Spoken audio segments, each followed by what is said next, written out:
Hi there, welcome back to the Art of Business English, where we help people like you get the language skills you need to be successful in any environment where business English is spoken. Now, this is episode 154. I'm only 2 episodes away from our 3-year anniversary, so I'm pretty excited about that.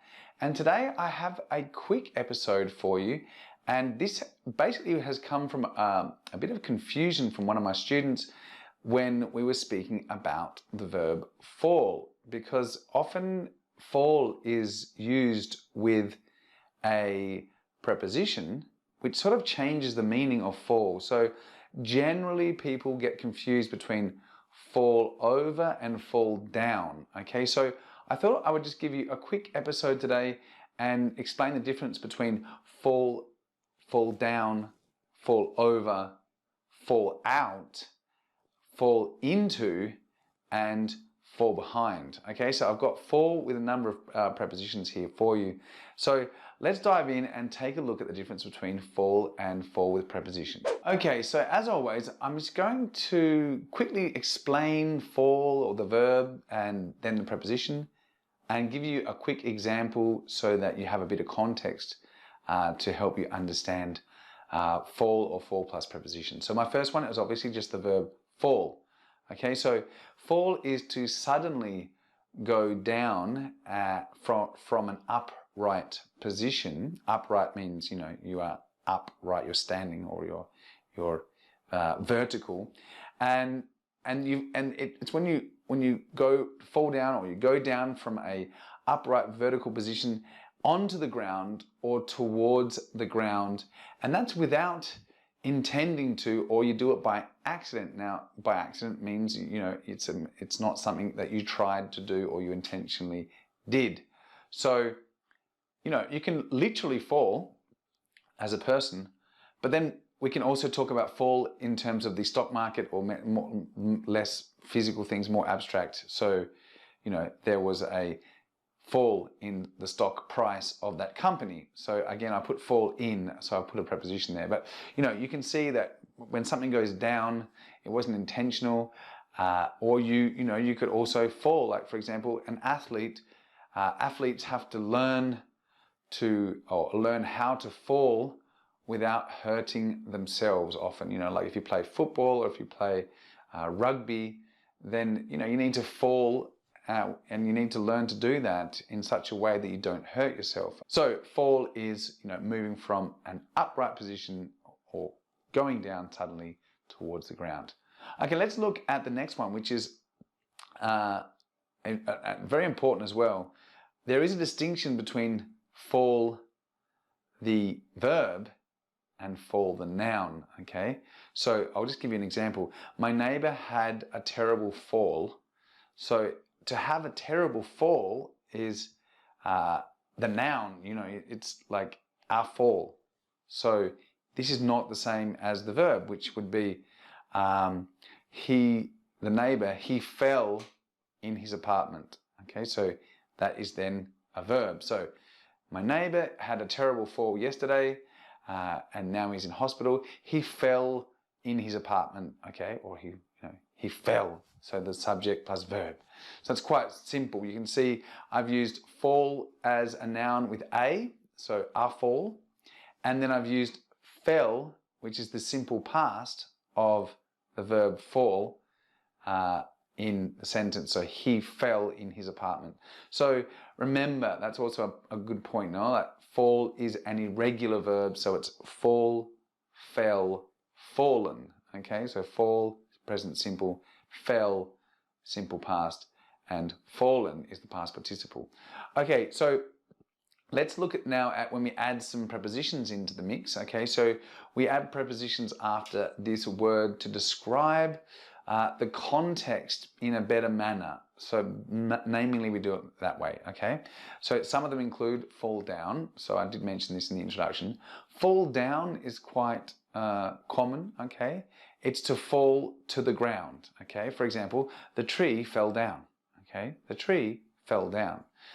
Babies often fall down when they learn how to walk. Okay, a tree can fall down in the wind. For example, autumn leaves can also fall down from trees in the autumn.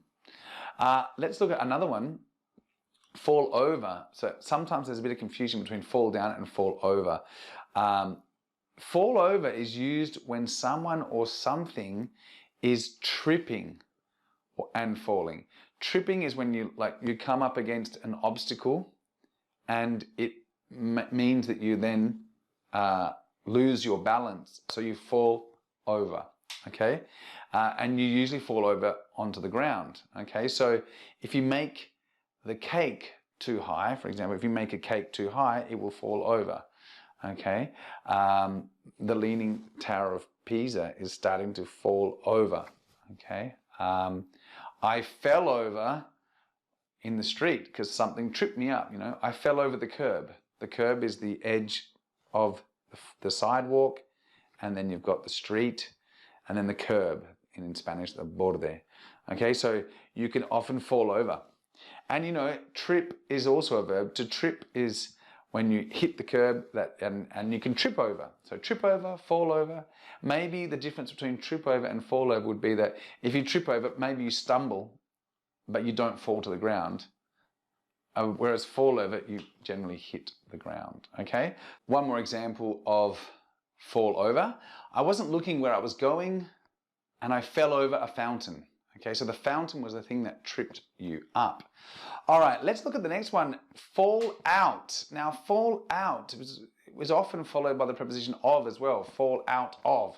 So fall out is used when the original preposition was in. Let me explain that. So you close the car door so that you don't fall out, okay? You don't want to fall out of the car. Where are you? You are in the car. So the original preposition is I'm in the car, you know, inside, I'm in the car. So if I fall out of it, it means I'm going to, you know, remove myself from the interior of the car and fall out of it. Okay? For example, if you are in a tree, if you climb a tree, then you are in the tree and you can fall out of the tree onto the ground. Okay? So it's used when the original preposition is in, which maybe is a little bit confusing for a native speaker because a non-native speaker, because you're like, oh, do I have to think about the pre-position or the preposition of where the person was? With practice, it becomes easier. Just think that if you're inside something and then you fall out, then it's this preposition out, okay, and not just fall. Okay, you wouldn't say I fall down from the tree. That wouldn't work. Okay, so sometimes a native person might say that to you, or your teacher might say, no, that doesn't sound right, because as a native person, you're very used to hearing people say fall out of something, and if you say fall down from something, it's going to sound a bit strange. So think about that. The original preposition is where are you? Where are you? I'm in the car. Okay, I'm going to fall out of the car. Where are you? I'm in a tree. I'm going to fall out of the tree. Okay, let's look at the next one, which is fall off. Okay, fall off. Again, this is similar to out because it depends on the preposition. So this is used when the original preposition is on. So you sit on a chair, or you could be sat on a table. So then you would say, I fell off the chair, or I fell off the table. Okay, so an example could be, Mark fell off the horse and injured his leg. So you're sat on a horse. Okay, so think about it like that. It's like you're on something. You're not inside it. That would be fall out of. You're actually on it. So you're sat on a chair, okay, and then you fall off of the chair. You were sat on the table or on the bench and you fell off the bench, or that fell off the table. You were sat on the couch and you fell off the couch. Okay, so think about it like that. You know, if the preposition's on, then you fall off. All right. Next one is fall into. So this is when, you know, enter something without having planned it. Okay, so you enter something without having planned it. Typically, we fall into the pool, for example. It's a large body of water. It's like in a cube or a box shape, and you can submerge yourself in the water, so you can fall into the pool. So, for example, she lost her balance and fell into a hole in the pavement. So you can fall into a hole because you can be inside that hole. Okay. So think about that. You can also fall into a job. Like, did you plan on studying, or did you plan on working here? No, I just fell into it. Meaning, I didn't intentionally plan to work here, so I just fell into this job. It wasn't my intention to look for this type of job, but in the end, I got it. Okay. And finally, the last one on my list today is fall behind. Now, this is quite common. The preposition behind. It's when you're not keeping up with or keeping up with the job, or you're not keeping up with the progress required. So often we fall behind on work. Okay, so I'm using several prepositions: fall behind, on. You could fall behind in a race. Maybe you're leading the race and then you fell behind, meaning you were not winning. You moved into second, third, or fourth position, or worse. So let me give you an example. You're falling behind with the rent, or you're falling behind on the rent. This means that you are not paying your monthly rent, so the money you pay to stay in your house or your flat. So if you fall behind on the rent, many people, for example, now, as well as it is February of 2021, many people are falling behind on their rent because of the pandemic and the difficult financial situation. So they're falling behind, and maybe they owe their landlord 2 or 3 months rent. Okay. So an example would be, I fell behind on my classwork after I was off school for 2 weeks. Okay. Maybe you were in quarantine and you fell behind because you spent 2 weeks in your room locked away. So those are examples of fall and how we can change the meaning, or really the way that we use them or put them into practice, depending on where we're located in the situation, or what the meaning is behind, or what preposition we put in there. So some pretty simple ones, and I think it's pretty clear. I mean, if you do have any questions, you can always drop me a message over at Facebook, or a voicemail at SpeakPipe, or just comment on the website. But it's pretty clear, I think, that the difference between these different between fall or fall plus these different prepositions.